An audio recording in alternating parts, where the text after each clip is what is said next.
Welcome to Chat, Communications, Happenings, and Trends, with your host, Amanda Cumming, and producer, Janet Louise Meyer. Thank you for listening.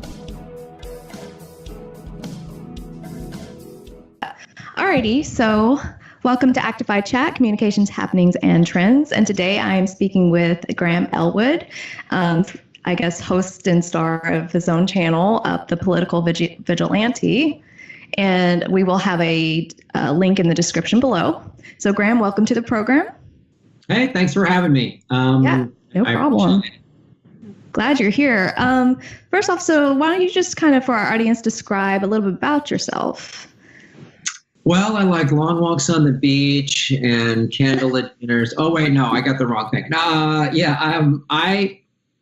been a stand-up comic for a very long time and have directed a couple documentaries, and I'm currently directing a TV show, and got into this from, I have a movie podcast, and I got into the independent political sphere really through my friend Jimmy Dore. I was on his show maybe a month or so after the presidential election in 2016, and it just had a lot to say. And he was like, I saw what he was doing and the reaction he was getting, and all of these people since the primary in 16 sort of bailed.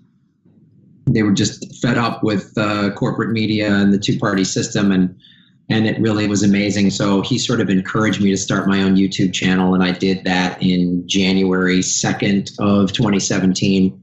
And in a short amount of time, I've grown it to 70. I had 164 subscribers when I started, and I have 7,600 now. And that's with YouTube's throttling and unsubscribing people. Like, I probably have 10 to 15,000 subscribers if it wasn't for the Google deep state.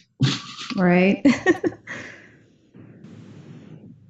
So kind of moving on, we wanted to discuss current political climate as far as the Democratic Party is concerned, kind of some victories that they had in their primaries relatively recently, and kind of where they're going. So recently in Illinois, for instance, there were some primaries and I guess a gubernatorial race as well.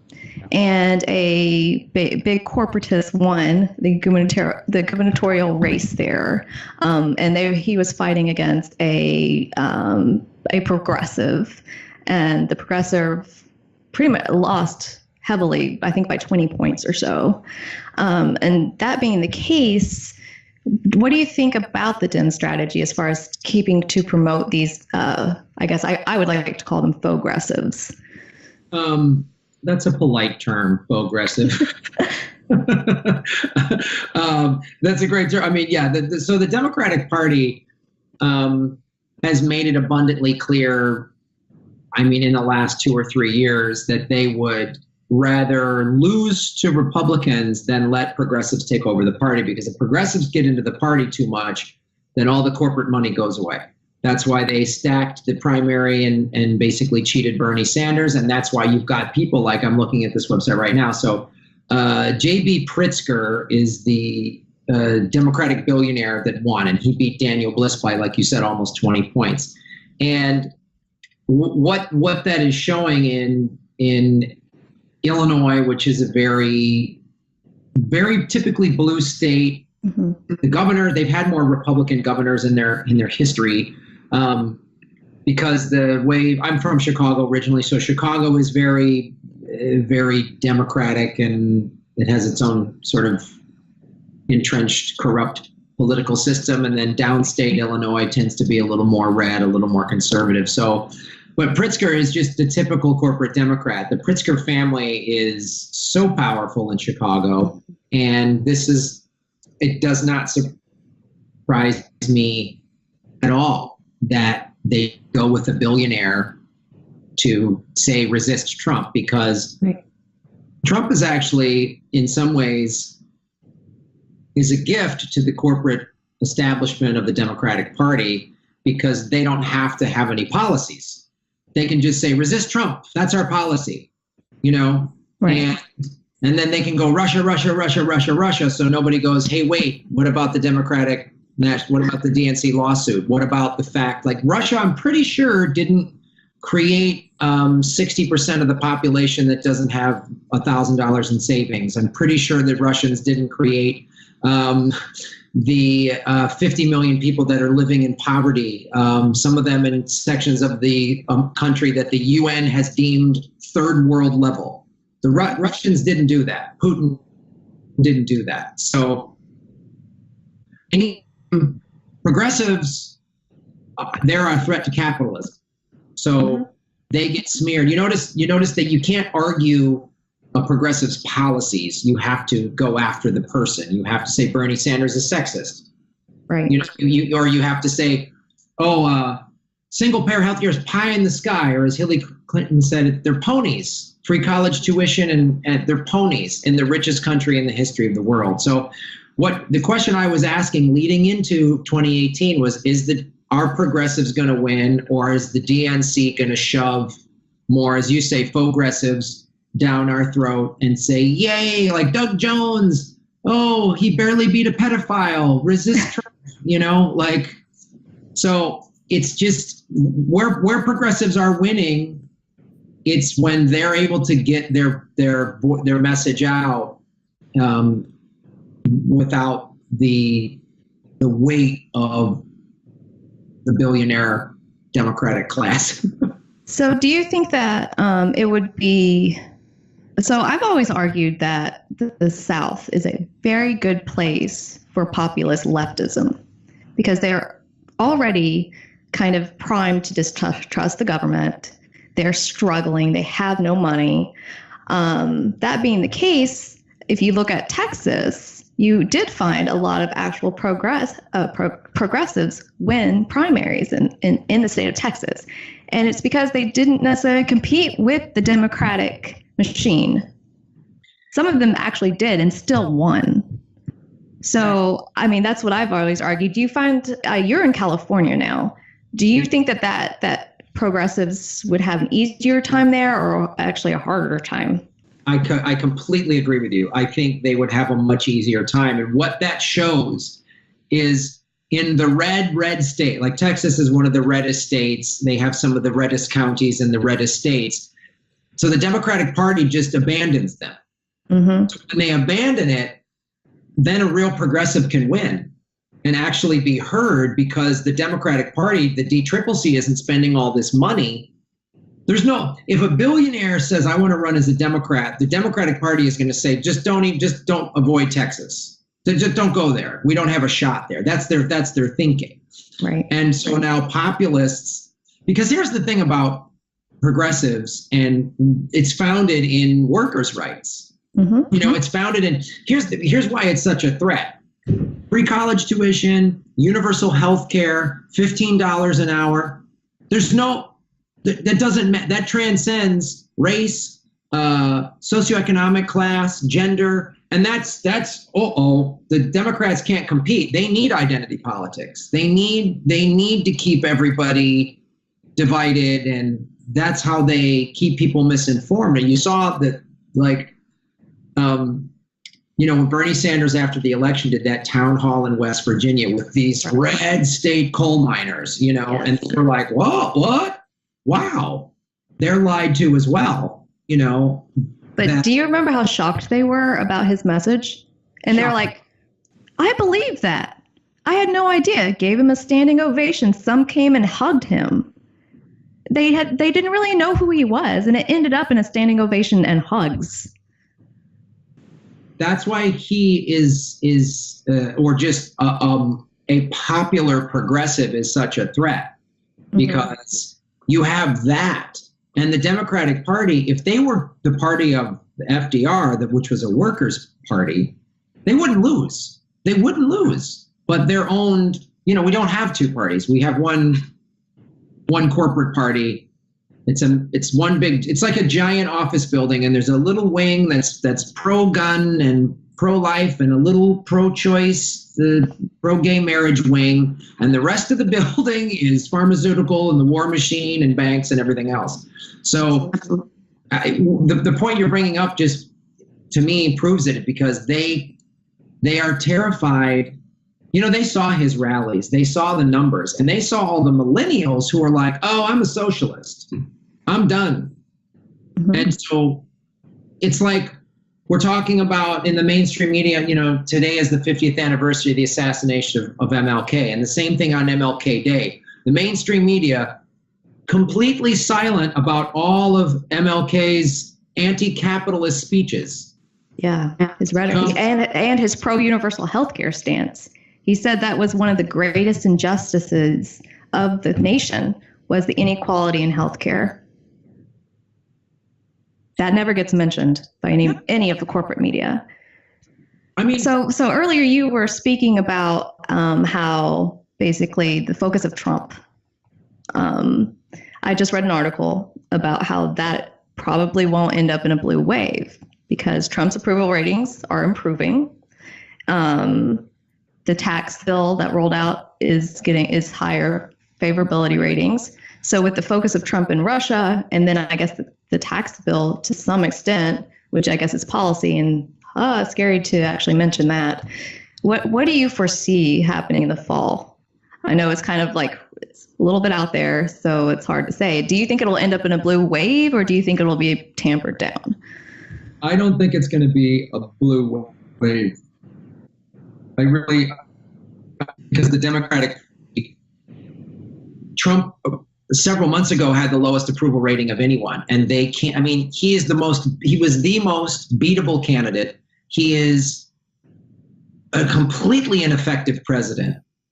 I mean, all the things he's talking about doing he hasn't even gotten any of them done for the most part, other than the tax thing, which Democrats help make that happen. That's the problem, is because the Democrats can't go after the real thing. It's what we were just talking about. They can't go, if they just went, you know what, workers' rights, $15 an hour, relieve student loan debt. They can't.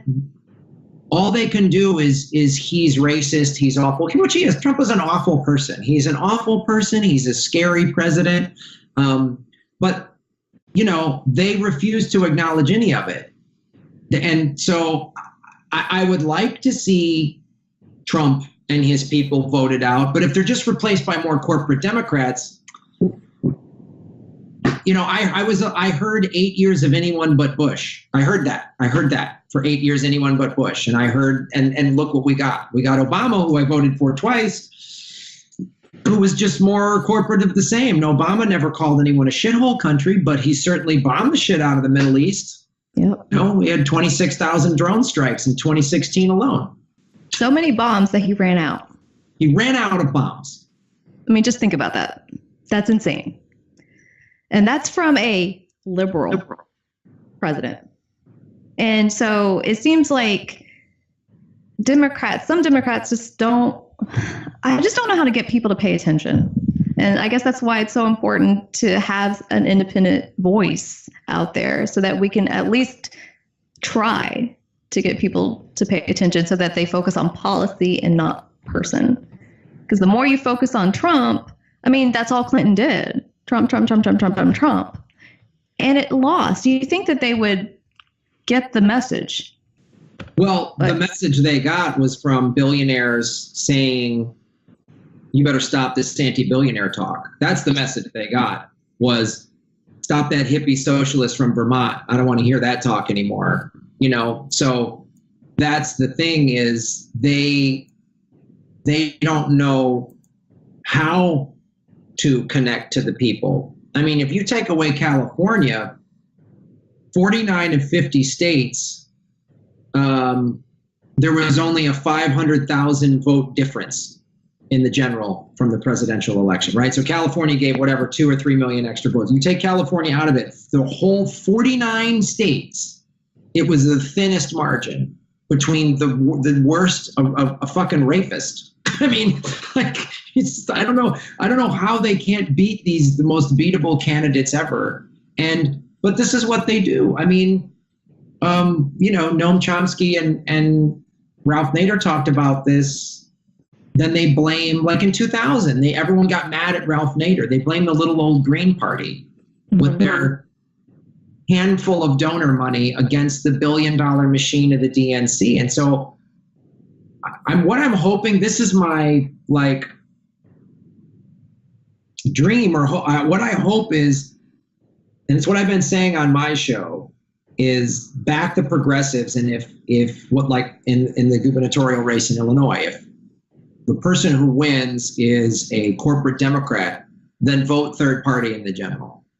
Like, I think you're going to see more kind of random third party wins because people are just like fed up, because it's all related. So the Parkland shooting and these high school kids basically starting all these big marches, and they're like, you hear their speeches like, I'm going to vote. This has the establishment terrified, because the last time 18 to 25-year-olds voted is when there was a draft to go to Vietnam. They need that generation not paying attention, and they are scared that here they are. So, and these are kids that have access to the internet and who aren't going to just go, oh, the lesser of two evils. These are kids whose first inclination is to go to their phone to get information. You know, I'm older, so I'm still of the, like, what was the name of that place where I'll try to guess it myself before I just immediately go to the phone and go and do search. I don't think there's going to be a blue wave. Some Democrats will win. The DNC will say blue wave, and they'll say resist Trump, because they're getting ready to feed us another corporate Democrat for the 2020 ticket. Yeah. I just want to note, because we were talking about earlier about kind of like this populism in the South being able to win. Just to note that in Knoxville, Tennessee, a Democratic Socialist won a council seat, and they literally identified themselves as such on the ticket. So it's possible.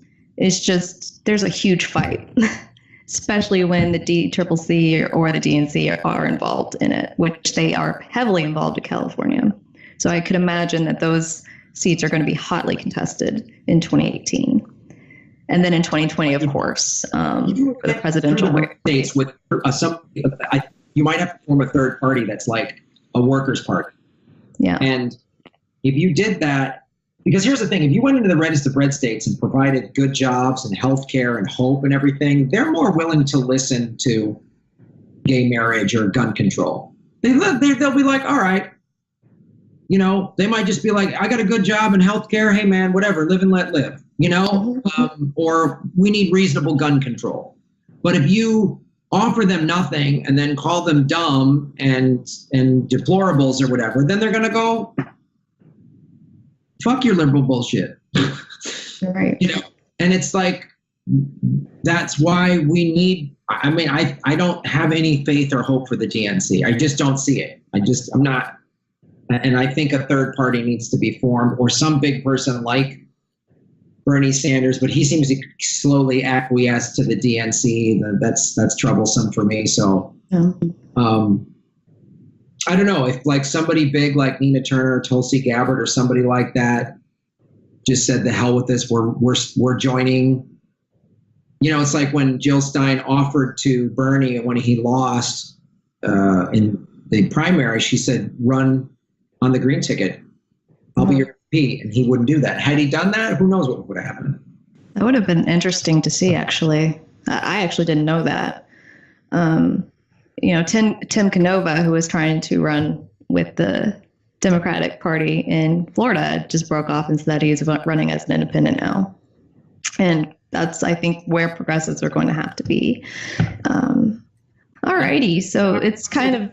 Can I say this quick? The thing I just wanted to address is, I think, like you said, the Democratic Socialists that won a seat, and you said Knoxville, I think on the smaller levels, there's a groundswell of like independents and openly socialist people winning. And I think you're going to start to, like in 2020, you're going to start to see some of them make it to the Senate and the House. God, I hope so. Right. Yes, that would be amazing. Alrighty, so I was going to say you can call it the trickle up. Trickle up effect. Alrighty, so it's kind of I guess, depressing thinking about the machine that we were up against, but also very positive as well, considering that we do have some viable candidates that have won in these local races that are actually progressives. So that's very hopeful. So Graham, how do you stay positive when you report kind of these negative stories and things like that? I scream into a pillow until I fall asleep. I have a damn it doll. Damn it doll. I honestly, I really have to take breaks. Well, first of all, I've set my life up to where I live near the beach in California. That's very important to me. I have to unplug. So every night when I go to sleep, I turn my phone off, and I don't turn it on until I wake up in the morning, and I do not turn my phone on. I go on my roof and I read and I meditate and I practice some martial arts, and I have a roof deck so I can see all of Los Angeles and the mountains and the ocean, and I just start my day there meditating. And then after that, then I'll come down and maybe write a little bit. And then after about a half hour or so of that, then I turn my phone on, and then I start seeing tweets, and then when I go through my Twitter feed, or I'll find stories and I'll start saving them to talk about for my show. And, I practice yoga, I surf, although it's been really cold. I haven't surfed as much, and it makes me irritable when I don't surf. But I really have to find a balance, because in the way that I think many, and myself included, were unbalanced in terms of not paying attention enough during the Obama years. I paid attention when Bush and the Iraq War, I was paying attention a lot then, and then I sort of made this mistake of well, we got Obama in, we're all good, yay. And so I have to, for me, it's a balance, and I got to find a balance in every aspect of my life. And so that's how I deal with it. And I try to, a big part of my channel was activism. And I try to, specific to the story, but then a general theme through with regards to this thing, contact this senator, or don't buy from this company, or get involved. And so many of my followers, some of them have been activists for years, but many of them are I'm getting more involved, Graham, because of what you're talking about on your show, and I'm getting behind this progressive candidate in this little district that I live in, and on down the line. And so talking about activism and getting involved and getting more involved myself, and then seeing it reflected in people that watch the shows, and then when I'm doing the Jimmy Dore show live, man, that is transformative. I then have hope because I see there's people getting involved, and the kids, the March for Our Lives. I mean, that is inspirational. I have 6 nieces and nephews, aged 10 through school, and to see that age group paying attention gives me hope. And when I start to get too down, I literally got it. Let's take a break, and then sometimes it's I remember earlier, last month, I was oh, this was a lot. And then having some personal stuff, I was oh. So I just watched the Oceans movies, just Oceans 11, 12, and 13 over the course of, I'd watch 20 minutes here and 20 minutes there. I'm this is the most popcorny, just good looking haircuts and slick talk. And I was just great, And so that's how I have to find a balance in all areas of my life, is the short answer to that long response. Yeah. Makes total sense. What do you do? I just get down and depressed, and then I have to find a way out somehow. I do have my damn it doll. I do gymnastics. I think exercising helps not only keep you healthy, but also keep your mind off of a lot of things because you're focused on your sport. I do veg on videos. I happen to veg on YouTube videos a lot. I love this channel that does gaming sense. I'm not a big gamer, but he is so sarcastic and dry. I just cannot help but just like rewatch his videos over and over again because they're so funny. They always make me laugh, and I just have to find something that'll make me laugh and take my mind off of it. But I don't disconnect, and that's probably something I should do because I will be up. I do not like to let an argument die. I'm like, I gotta get the last word. So I will be up until 3, 4 o'clock in the morning on Twitter arguing. So, that's a really bad habit. I know. I'll work on it. I want to say what I do. I do the politics stuff to get my mind off of being sick. So I'm the sick one that really. So you're like, I have to do this because my life sucks right now anyway. Yes, exactly. Oh, another thing I'll add too is, as a comedian, that I try to find the humor in some of these stories when it's so obviously ridiculous how like the mainstream media is reporting on something. I just have to be I have to be sarcastic when I read some like a story on the war in Yemen, and there's no mention of how we started it, and it's a proxy war, and they're just like, lately there was this whole stream of like the Houthis are bombing the Saudis and the Saudis got to respond. I'm like, oh my, and I have to sort of, in this awful situation, this humanitarian crisis that we've helped create, I have to be sarcastic in terms of in talking about the corporate state or the deep state, or quoting some journalist that's clearly full of shit, or a politician. Like, I have to mock them in my videos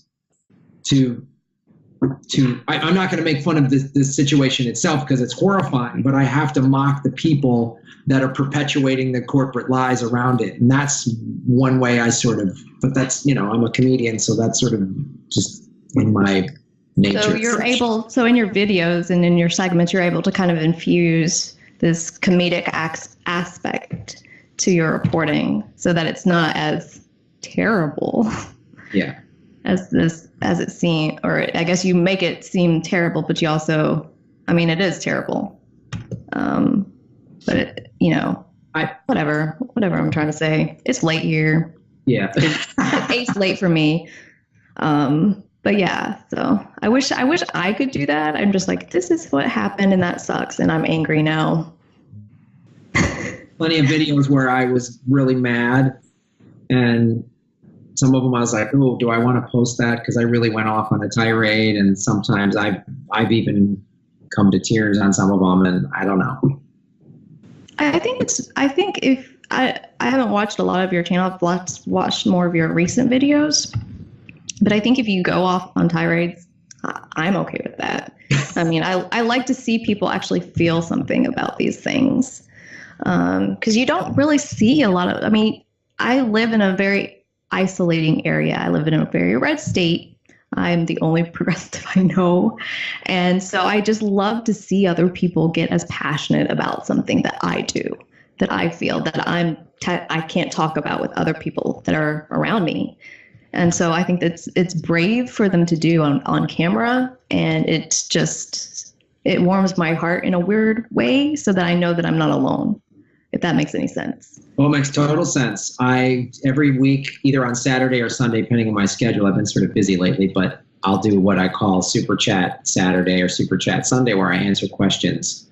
And it's all progressives, and we have these amazing discussions and sometimes debates, but they're like healthy debates amongst, and I always say, keep it nice. When I see people start being mean to me, I go, keep it nice. They inspire me every week. Every week I leave there feeling better because I feel inspired. Everybody, but is rallying together, and there's this online community. So that definitely helps me. And one of the reasons why I'm just going to express myself: A, I'm a performer, that's what I do. But B, I don't want to be like Brian Williams and be like, oh, look at these awesome rockets going to kill people in Syria. I'm so proud of being an American. Like, that shit just is detestable. So I'm going to be the antithesis of that. Alrighty. So we just spoke with Graham Elwood. He is host and star and, I guess, creator of his YouTube channel, The Political Vigilante. Go check him out. And we will link his channel in the description below. And Graham, thank you for speaking with us today. Thank you. It was great to be on your show. I really appreciate it. Yeah, no problem. You just tuned into another segment from Actify Chat. Remember to like, share, and subscribe to our channel. If you would like to support us on our Patreon, head on over to www.patreon.com/ActifyChat or hit the link located in the description of this segment. Thank you so much for listening, and remember to stop every once in a while and take care of yourself while you are changing the world.